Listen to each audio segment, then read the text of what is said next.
Hi everybody, and welcome back to the channel. In today's video, I'm going to be harvesting some herbs to make protection salts. Why don't you join me?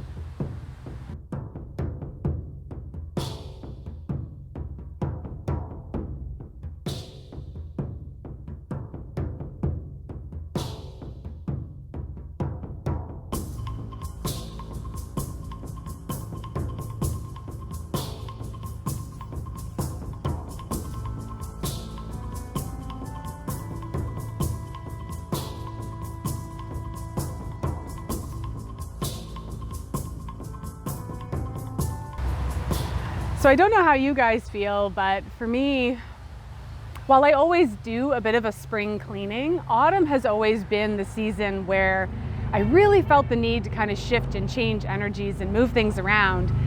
In addition to smoke cleansing, and if you haven't seen my video on that, I highly recommend you check it out. I really like to sort of do a nice perimeter around the property with a herbal salt, usually with the intention of protection and keeping the family safe and healthy.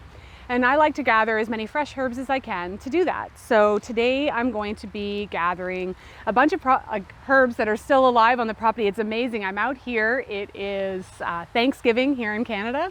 It's October 11th and I'm in a tank top. It's so warm and beautiful. It's very strange. So I actually have quite a few herbs that are alive on the property now. So I'll have you join me. If you were to Google protection salts in some way, shape, or form, I mean, you'd get lots of recipes that are sort of tried and true and work well for others, but I tend to work intuitively. So I go out onto the land and I listen to which plants want to be used today, and one of them is rosemary. Now, rosemary is a great protection herb. So, and I mean, look at this, again, October in Zone 4 in Ontario, and I still have lots of beautiful rosemary. So I'm gonna cut a nice big piece. I have a half acre, so I need to harvest quite a large amount of herbs to make my salts. So we're going to wander to another part of the property and I'll talk to you more about the other herbs I'll be using today. So I'm walking over to one of my many mugwort plants on the property. Pretty much any work that I do that involves anything magical and intention, I use mugwort. And why wouldn't you? It's such an amazing plant. So I won't be using the stalks when I make the salt because my food processor won't be too happy with that. So I'll take a nice big piece, same thing, and then I'll strip all the leaves and seeds off of this when we get into the house. Really, you can use any kind of salt you want to make herbal protection salts. I've used Epsom salts because that's what I had. I've used regular sea salt. I've even used Himalayan salt, really depending. But again, because I have a half acre, I want to make sure that I'm not using a really expensive salt. So follow me back and we'll find some more herbs to harvest. So another plant that will make itself known on your property if you even plant just one is stinging nettle. So when you're thinking about herbs for protection, I want you to think about plants that protect themselves. Now, don't go harvesting poison ivy, folks, but things that have barbs and needles like raspberries, blackberries, stinging nettle are really, really great plants for protection. So I'm going to carefully, because I don't have my gloves here and I haven't mastered the technique of being able to harvest nettles without getting stung. I'm just going to go in and snip. And once I pulse these all up with the salt, there won't really be any sting left in them. So there's a couple other herbs we're going to find. Come on, follow me. So another plant that I really like to use for protection work is cedar. And I just so happen to have a neighbor that has cedar hedges. So I'll wander over here and grab a few of these as well. So like I said, if you're more comfortable with written recipes and you're not quite sure how all this intuitive stuff sort of works yet, you Google protection salts and you'll find lots of different recipes. And one thing you'll find very frequently is a term called black salt. And what this means is mixing your salt with either wood ash, activated charcoal. Some people use black food coloring, but honestly, I think if your intention behind the salts is for protection, trying to use more natural substances.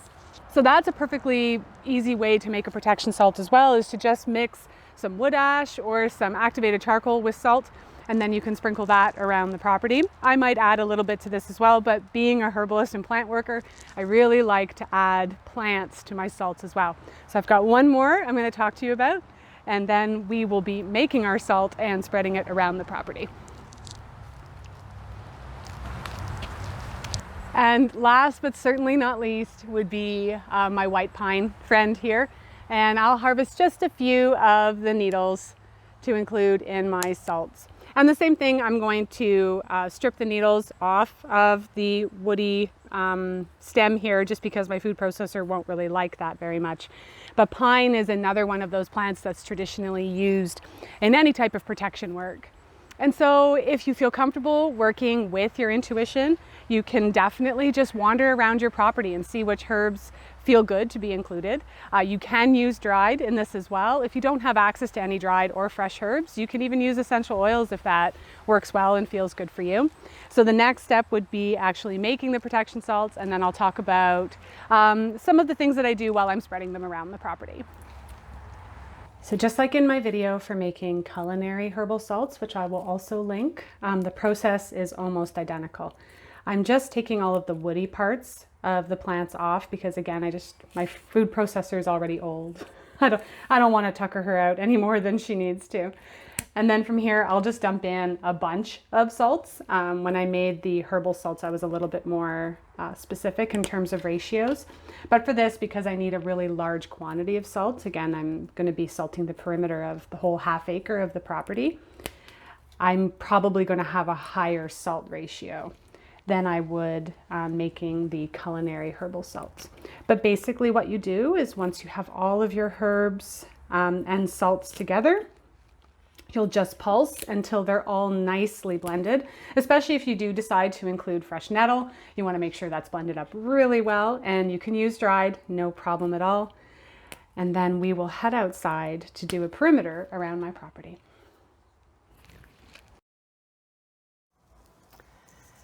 So whenever I'm doing work of any kind where I'm trying to remove particular energies, I always work in a counterclockwise motion. So I started on the eastern part of the property and I did a counterclockwise perimeter, spreading the salt as I went. And you can see by looking at my salts that I did decide to add a little bit of activated charcoal. So again, you can add activated charcoal or wood ash. That was just, I believe, a half teaspoon to that giant bowl. So it'll turn everything black. So be prepared for that drastic change in color. So like I said, I work counterclockwise. So you can see that that's what I'm doing now. But one of the things that I really like to remind people is that while tools, in this particular case, salt would be a tool, tarot cards or oracle cards are tools, gemstones, tools. Our tools help us, yes, but so much of the work that we do in this realm is about intention. So what are your intentions when you're doing a salt perimeter? For my family, it was really bringing in the notion of particular energies, thought forms, patterns, beliefs, paradigms, anything that no longer served my family. Anything that no longer resonates with us and potentially has any ill intent, any negative energies, so to speak, were no longer welcome on the property. And that was really the intention that I put into this before I wandered the property and spread the salt. I tend to work with the spirits of my land. I have my own guides that I work with, and then I draw in elements. They're really, I really believe there's no wrong way to do this. But that is coming from a space of no particular lineage necessarily, or alliance to any one way of doing things. So as I say, setting an intention, a firm intention, if this is to protect my family from illness, protect my family from any bad luck, whatever that may be, just making sure that you're clear in your intent and that you keep your mind clear and focused while you're doing your work as well. This would not be a good time to be, playing on your cell phone or answering phone calls or perhaps having a conversation with someone. Staying focused and intent in your intent is always a wise course of action when doing this kind of work. I also strongly encourage you that if you're going to do a perimeter around your property, that you don't miss any spots. You want to work the entire property. So as I said, I started in the east and I did a counterclockwise salt perimeter around the entire property. And I actually included a little bit of city property as well. So I did a line, because we have a road that actually has a decent amount of traffic, I like to walk the road and do my perimeter there as well. And I'll do extra salt lines on areas that are frequented by people. So like the driveway, the entrance into our garage, and you'll see in a later clip, the entrance to the front of my home. Now, if you don't have property and you live in an apartment or a condo, you can absolutely do salt perimeters in front of your doors and windows.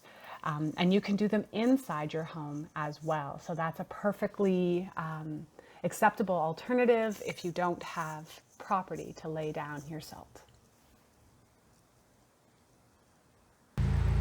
So thank you so very much for joining me on another herbal adventure.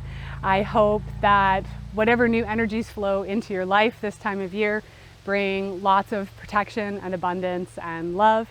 If you have any questions or comments about this video, you can leave those below. And until next time, this is Correne from Spirea Herbs, wishing you health and wellness.